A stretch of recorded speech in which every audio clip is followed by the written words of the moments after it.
Hello everyone, let's take a moment and just talk, like we're sitting together on the front porch.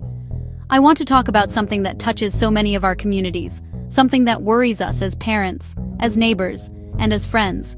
I'm talking about our health and the health of our families. We all want the same things, don't we? We want our children to be able to play outside without us worrying. We want to feel safe and strong in our own homes. And we want to know that we are doing everything we can to protect the people we love from harm. It's a universal feeling that connects all of us, no matter where we live. Sometimes the things that threaten our well-being can feel big and overwhelming. But I have always believed in the power that we hold, right in our own hands and in our own communities. When we come together, when we share good information, and when we support one another, there is truly nothing we can't handle. Today, I want to talk about one of those health challenges, dengue fever. Not to spread fear, but to spread knowledge and hope. Because knowledge is power, and with a few simple, consistent actions, we can make a tremendous difference. This isn't about some complicated scientific lecture. This is about practical, common-sense steps we can all take. It's about looking out for each other. I remember when my girls were little, I was always thinking about how to keep them safe, from scraped knees to more serious concerns. Every parent knows that feeling. It's a powerful instinct. So, let's break it down in the simplest terms. What exactly is dengue? Think of it as a virus, a tiny germ that can make a person feel very sick. But this virus doesn't travel through the air like a cold or the flu. It has a specific delivery service, a particular type of mosquito. When an infected mosquito bites someone, it can pass the virus into that person's bloodstream. It's really that straightforward. This isn't a mystery we can't solve.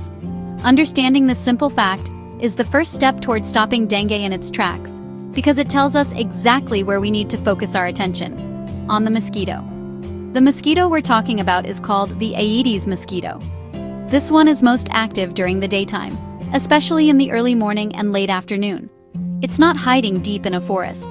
It prefers our neighborhoods, our backyards, and even our homes. Now here is the most important piece of the puzzle. This mosquito needs water to have its babies. And it doesn't need a lake or a pond. The tiniest amount of still-standing water is enough. Flower pot, saucer, old tire in the yard, clogged gutter bottle cap. Any small puddle that sits for a few days can become a nursery for hundreds of new mosquitoes. This is a critical point, because it means the power to stop them from multiplying is often right in our own hands, in our own backyards.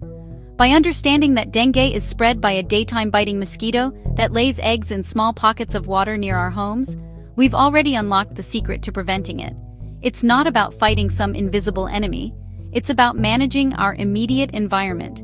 It's about taking away the places where these mosquitoes can make their home. This knowledge transforms the problem into a manageable task.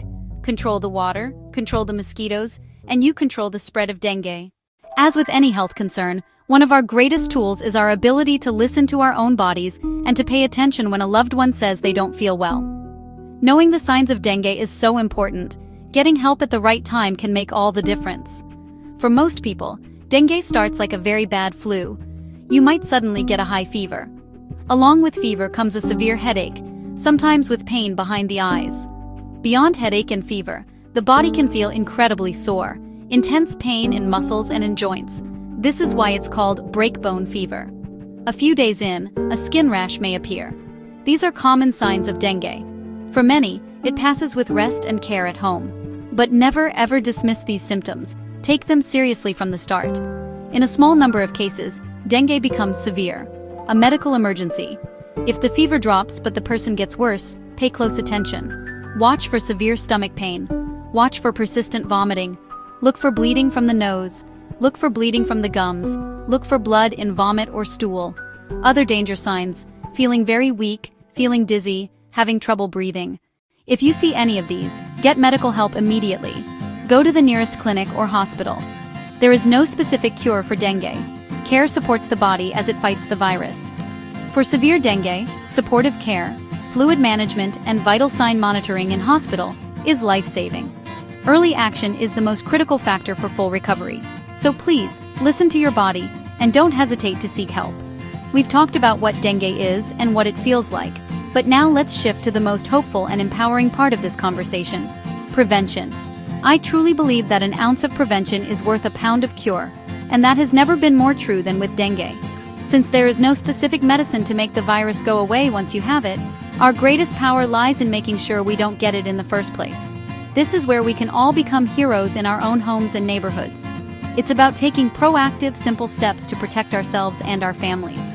The entire strategy for preventing dengue comes down to one simple idea: breaking the life cycle of the mosquito. If the mosquitoes can't breed, they can't bite, and they can't spread the disease. It's a chain reaction, and we have the power to break the first link. This isn't a job that requires special equipment or a lot of money. It requires our attention, our consistency, and a little bit of our time. It's about making small changes to our daily and weekly routines that add up to create a powerful shield around our community.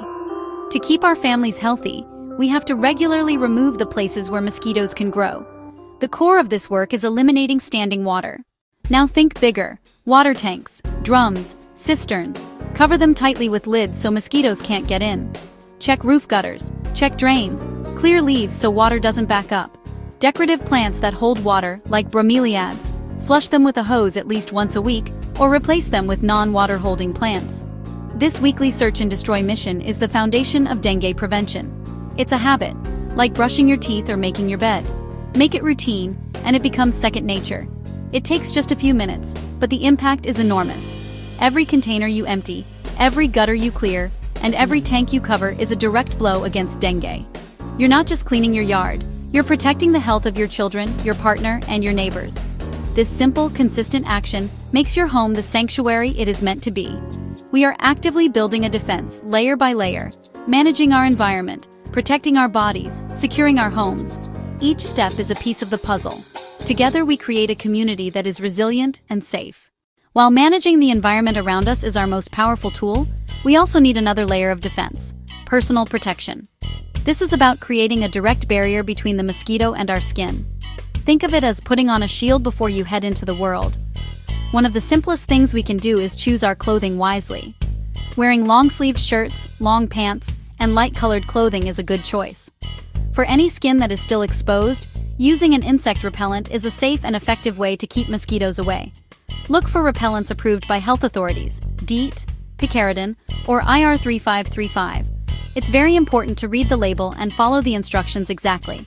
Apply only to exposed skin, not under clothing, and wash it off with soap and water when you come inside.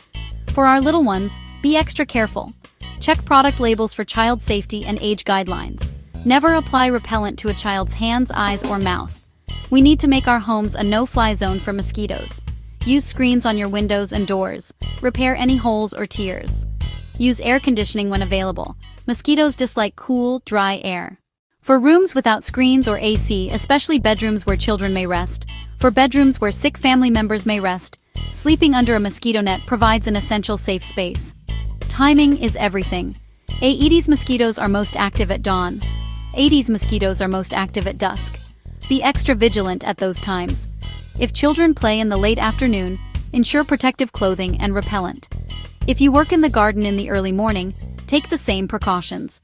Protective clothing, repellent, secure homes, family safe and sound, day in and day out.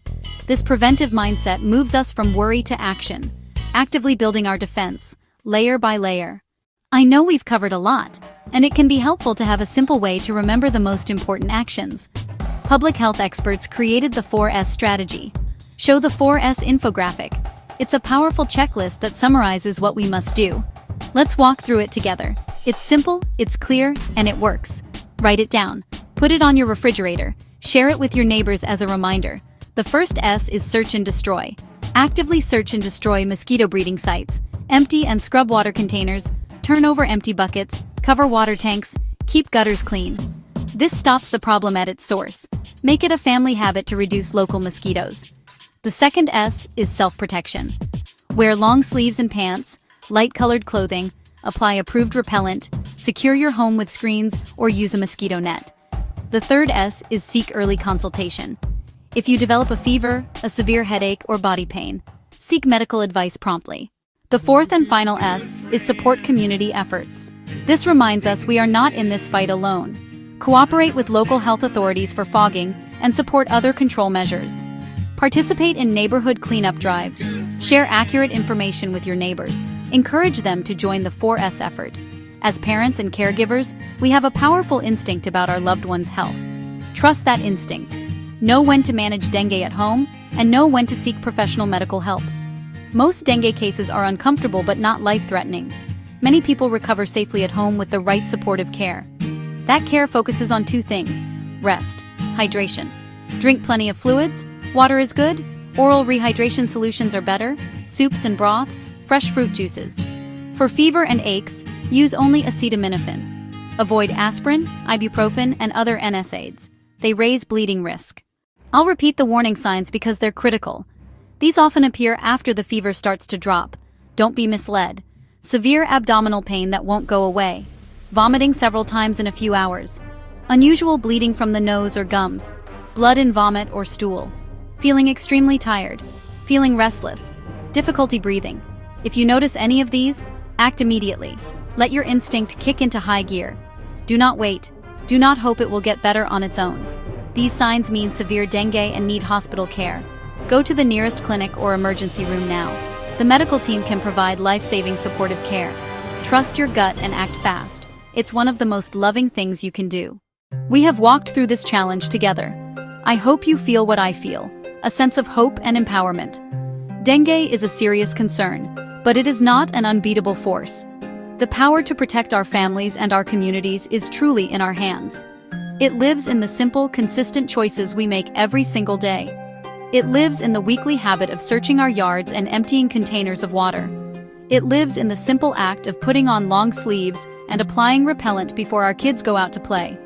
Let's make the 4S checklist: search and destroy, self-protection, seek early consultation, support community efforts, our daily guide.